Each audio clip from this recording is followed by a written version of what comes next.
Piluna mamit katu uirum tauraga noki. Nangdi lairik pari khaktang haiba. Aidi loire. College of Lyricists library da adum lay. Imanabi ka amda pundre. Oja singnasu lairik haiman bagine. Masak khangbire kaina haijilibane. Makhoi marimak harauna wawa noktuna. Awaba karino haiba khangdana nungaina laithoi. Asumna matamnadi sum haujinki. Tawgadawba sinthadi sum watlau. Miyoybagi punsibu matamna ngamna adumak chatkre. Ritasu hanagum thasnabu school dagi lauba chatlamba adu mapana yamna cheksinna senakhibana mapan thokpa yadabadagi chatkidre. Thasnasu mache Ritana laktabagi maramdu masana khangjaraduna matomta adum school dagi halai. Korau nasu machanupigi satin amasu laibire aduga cycle macha amagasu leire. Korau ya school gi chekonda thabak suba yaurubadagi hanagumna yamna waba haibadudi oidre. Ritasu manena hainaba nupa mayumdugi mi laktuna mamau oijarage haina mangol karaktuna hairare. Ibohaldi haraubana amuk toiba loire. Adubu amana maning thumladuna thamoi pena haraujabada amadi thamoi kaihawi haibaduni. Mapana harauba uraga Ritadi thamoi hanjin kairare. Ahing thenglaba michuk mirau kholtadraba matam aduda Rita mapanda tumina thoklaktuna leichilgi marumda tha jamana kekulo tuna sanaba adu uraga thamoi phuktuna hauragliba ningamdabagi pirang mana mitlu anida mirang saraduna ningamdaba mityengda yengduna thamoi sokna tengtharakli. He mapung pharabi thaja nahaksu aigumna naningtamba phangdrabara lamhelabi leichilna khoina karigi thajamabu apanba pibiri. Makhoigi ingkhol matonda hauriba leihau leirendugi manakta amuk laktuna angaubigumna choirol kaya tapna loli. Layoiraba leihau leiren nangdi soidana khanglamgani nasu aigumna laibak thibi ingkhol sida leirambra haibiyo. Asumna leihau panbi makhongduda phamthaduna hikna kapchari. Ngaihak asum kaplambadagi kari khalurabano khangde phuk hawgalaktuna thuna konthonglomda thoklaktuna korau hoigi mayum tamna laklei. Korau hoigi konthongchai adu hatu hangdoktuna prap changsinlai aduga londuna leiriba thongdu makhutna thinduna. Dakorau ichandombi dakorau tabro thongse mukta hangdokpiyo dakorau. Rita sut kaptuna thongdu makhutna thinbasu lepte. Korau athengba ahingduda kanagumba amana thongda sum thinduna leiba aduda tumlambadagi mikap thoklaktuna mamit pangthoraktuna tuminna ngaihak lei. Nupi amagi khonjelda dakorau haina kauduna hik kapliba adu korau nason pikna tarai. Korau masadu akiba pakhatpa ama masada faurai. Kanano ne asuk yam thenglaba ahingsida aigi mingka kaudana kapisiba. As but ko rizalo. Aibu thoaga yengusirane. Amuk yengluraga but oiramladi as aidi adaida dum loire. Korau du pak hagatte tumina asum taduna lei. Isi sina tumliba machanupida amuk yengi. Mapanda kapliba khonjel adu asum hawgalaktuna kaurai. Dakorau thongse mukta hangbiyo aine ichantombe thongse mukta hangbiyo. Kaurakliba khonjel si hana takibagum koraugi wakhalda fauhali. Korau na tariba khonjel adu kanagino haiduna wakhalda lakshinnaba kanna hotnai.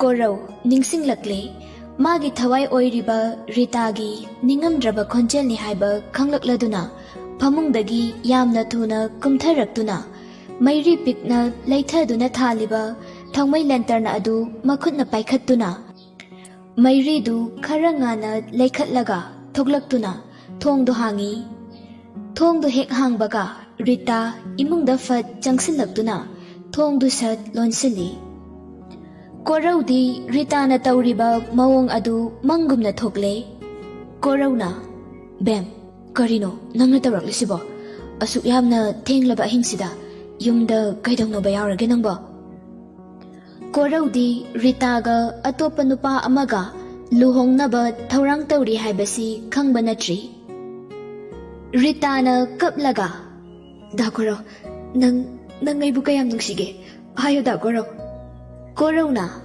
Karino Bem Nangna hairidubo Aibu yamna thajadabagi wara Ai nangbu thamoy singna nungsiye Ritana Adudi lao Ipani hagjimag mafam asida doktuna Kadaida nung machakrase Ai nangga kaina bangam loye Ai dakorong na taba Atopa kanagasu Ai hingminaba pamdiye Korauna ingak-ngak na Karino Nangna hairibo mayam sibo Aibu gyana may tatadre Aibu mayeksin na amuktadi kangalu kay dawage Rita na kaplaga Tasing na ay giwasi kang dribara dakoro Natraga kang na aibu amulak na ribra Koraw na ay tasing na kang dabani Haujikbu matang sida mo ay nagkaram na nangon na pagi mong tawkidoy no Rita na Dakoro ay se baji na atopa nupa amada thasakre Rita gi machindagi haidoragliba wahai adu tarubada Koraw masadu tungda khongkap ahum mari hanthai khanghaudana makok thakta braja tarakpagumna thokle sagatcharuba asapumba mikupta uful sana kaikhibagum taurai mamit anina Rita da yengna pirang masu tapli chentherai Korauna makholdu niklaga Adudi yam phaina Aikhoibu pokpiba ima pabungnabu macha aikhoigi mangnaba tawgadrane Rita na kaplaga Koraugi marengbanda makhut anina pairaga Karino Dakoro nangna hairiba mayam sibo Ai Dakoro nataba atopa kanada aigi thamoise iba ngamloye Ai Dakoro gulapnaba ngamloye Korauna Bem Aidi ima ipa animal leitre Adugi sumathakta nungmagi hati suraga chara taliba misakni Bumnamakse noigi pabungna munna khanglabani Aduna nangna aigi inakta leiba haibase Nangi pabungi yeknaba oina oikhini Aigidi warak watem binaba afaba lambi sembinaba ima ipasu amata leite Adubu nangidi Pabung ama ichaw na leiri Pabung na hairibado nangi ay panabane Nang pabung na haiba ilo Rita na Dakoro ay kanagi suwata ba pamdi Ay Dakoro na tradi ay yung paloy Ay sikini ay hinga layroy Asom dasu ibohal na mapantoke haiduna haugalakpada Thongdu hangdoktu na layramba aduda Karino ne Thong kasina ihang hangdoktuna leirisina ngasai lonchinba kawra jala Asi haiduna machanupigi ka leiriba adomda asum yenglakpada machanupigi ka dusu thong hangdoktuna leiramba aduda machanupigi ka da prap changsinduna machanupibu leibra haiduna yengi adubu Rita di leiramdre ibohaldu masadu pakhatpa saunningbana Tawfam ama ikhang khangjade machanupa Rabai gi kada amuk chanlaktuna Rabai bu hawdoi Hai atomba amta hawgalune nachedu leiramdrane he hawgalune nangbo Rabai mamitu uisinna tapna khumlai As baji makhong hamba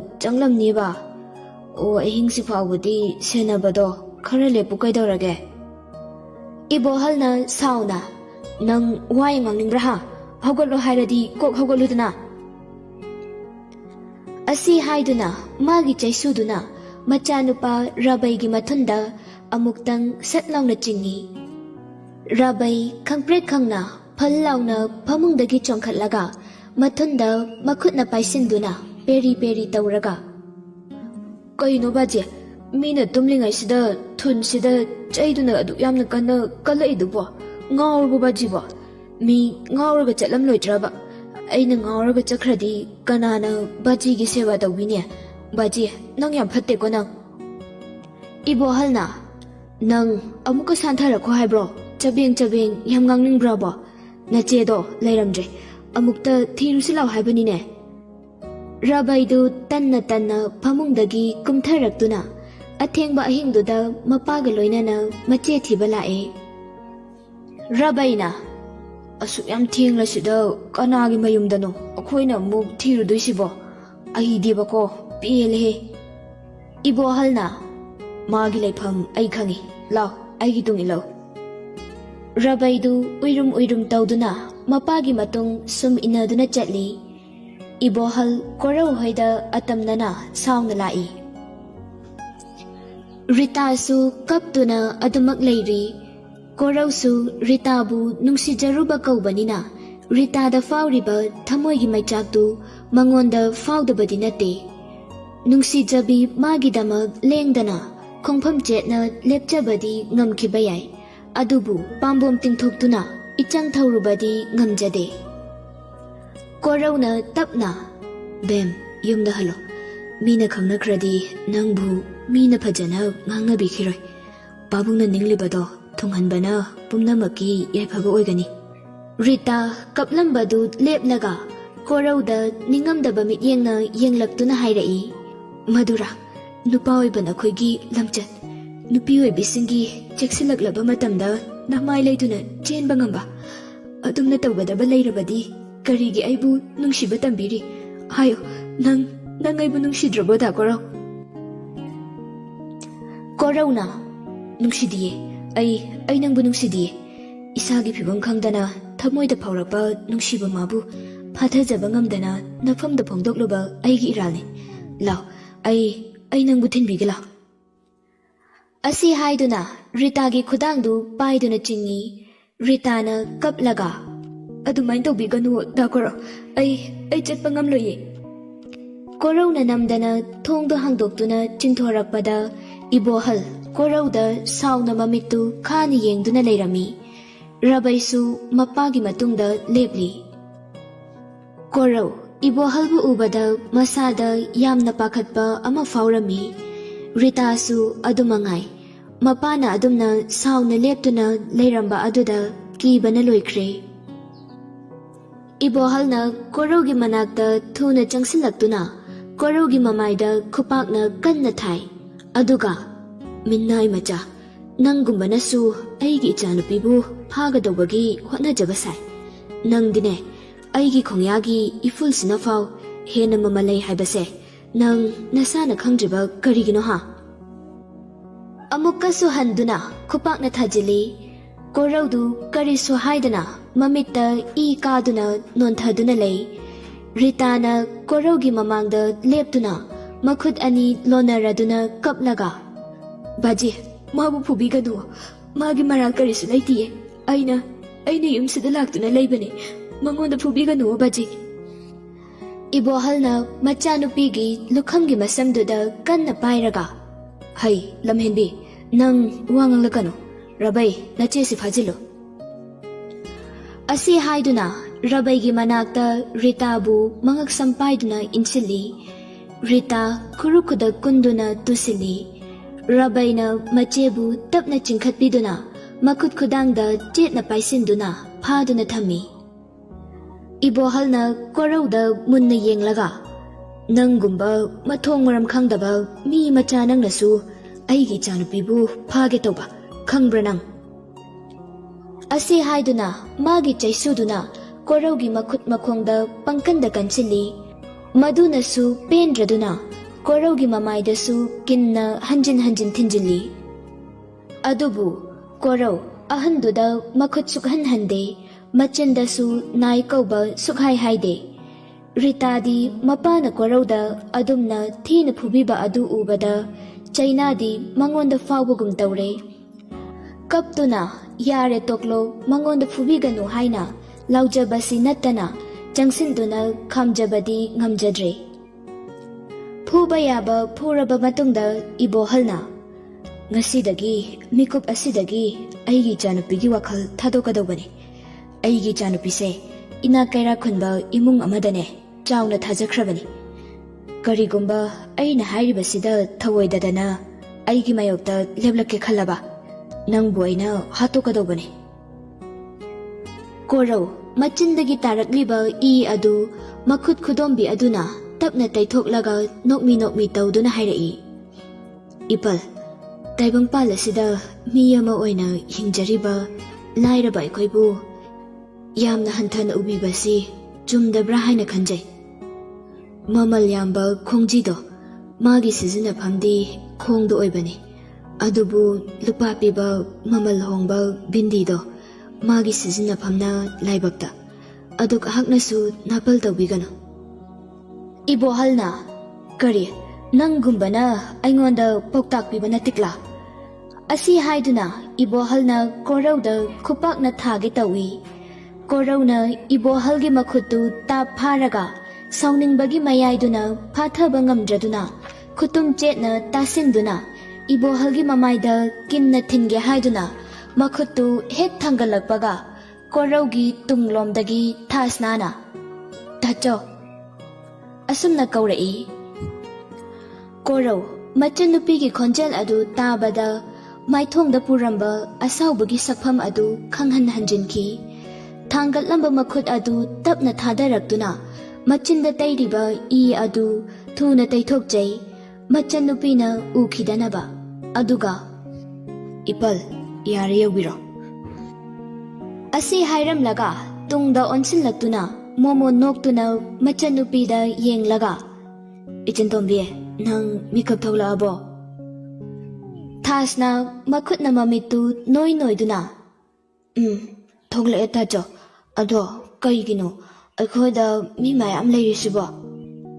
ꯀꯣꯔꯧꯅ ꯃꯆꯟꯅꯨꯄꯤꯒꯤ ꯐꯥꯔꯤꯕ ꯃꯁꯝꯗꯨ ꯃꯈꯨꯠꯅ ꯅꯥꯟꯊꯕꯤꯔꯒ, ꯀꯩꯁꯨꯝ ꯇꯧꯗꯦꯗ, ꯅꯪ ꯏꯃꯨꯡꯗ ꯆꯪꯂꯝꯃꯣꯆꯣ, ꯇꯥꯆꯧꯁꯨ ꯆꯪꯉꯛꯑꯒꯦꯕ꯫ ꯊꯥꯁꯅꯥꯅ ꯍꯣꯏ ꯇꯥꯆꯧ꯫ ꯊꯥꯁꯅ ꯑꯃꯨꯛ ꯇꯨꯝꯕ ꯆꯪꯈ꯭ꯔꯦ꯫ ꯀꯣꯔꯧ ꯃꯆꯟꯅꯨꯄꯤꯅ ꯍꯦꯛ ꯆꯪꯈꯤꯕꯒ ꯃꯃꯥꯏꯗꯨ ꯁꯠ ꯂꯩꯊꯣꯔꯛꯇꯨꯅ ꯏꯕꯣꯍꯜꯗ ꯃꯃꯤꯠꯇꯨ ꯈꯥꯅ ꯌꯦꯡꯂꯛꯏ꯫ ꯏꯕꯣꯍꯜ ꯀꯣꯔꯧꯒꯤ ꯃꯤꯠꯌꯦꯡ ꯑꯗꯨꯗ ꯀꯤꯔꯗꯨꯅ ꯃꯥꯡꯒꯣꯜꯗꯒꯤ ꯁꯠ ꯁꯠ ꯀꯨꯝꯊꯈꯤꯗꯨꯅ ꯃꯆꯥꯅꯨꯄꯤꯒꯤ ꯈꯨꯗꯥꯡ ꯄꯥꯏꯔꯗꯨꯅ, ꯍꯩ ꯆꯠꯁꯤꯂꯥ, ꯅꯪ ꯃꯐꯝꯁꯤꯗ ꯀꯨꯏꯅ ꯂꯩꯊꯔꯕꯗꯤ ꯑꯐꯕ ꯀꯩꯁꯨ ꯑꯣꯏꯔꯔꯣꯏ꯫ ꯑꯁꯤꯒꯨꯝꯕ ꯊꯛꯁꯤ ꯈꯥꯁꯤ ꯅꯥꯏꯗꯕ ꯑꯉꯥꯡꯁꯤꯒꯤ ꯃꯅꯥꯛꯇꯅꯦ ꯑꯩ ꯀꯨꯏꯅ ꯂꯩꯊꯕ ꯄꯥꯝꯗ꯭ꯔꯦ, ꯆꯠꯁꯤꯂꯥ꯫ ꯑꯁꯤ ꯍꯥꯏꯗꯨꯅ ꯃꯆꯥꯅꯨꯄꯤꯕꯨ ꯆꯤꯡꯗꯨꯅ ꯄꯨꯏ꯫